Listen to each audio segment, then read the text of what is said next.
Umabot na sa mahigit kalahating milyong individual ang apektado kasunod ng pananalasa ng bagyong Aghon sa Pilipinas.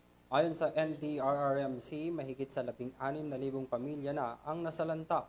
Si Criza Lopez magbabalita.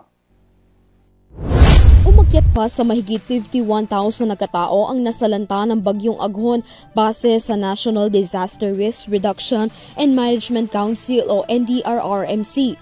Base sa situational report ng NDRRMC, 16,336 na pamilya o 51,659 na individual ang naapektuhan ng pananalasa ni bagyong Aghon sa 7 rehiyon sa bansa. Gayon din tumaas ang bilang ng mga inilipat muna sa evacuation center na umabot sa 21,225 na katao sa 185 na evacuation center. 8 ang naitalang nasugatan bunsod ng kalamidad at 1 ang kumpirmadong namatay base sa datos ng NDRRMC.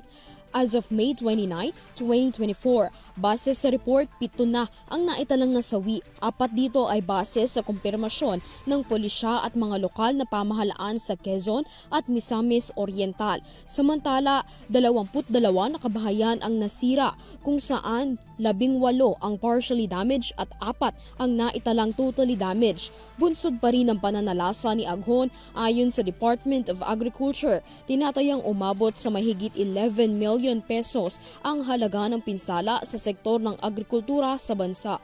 Nagmula ang malaking pinsala sa rehiyon ng Calabarzon at Mimaropa. Gayunpaman inihayag ng Department of Public Works and Highways as of May 28, 36 na kalsada ang maaari ng madaanan ng mga motorista. May 29, 2024, araw ng Miyerkules, inaasahan na makalalabas na sa Philippine Area of Responsibility ang bagyong Aghon na may international name na Ewinar ayon sa Pag-asa. Para sa EuroTV News, Criza Lopez, sumasaludo sa bawat Pilipino.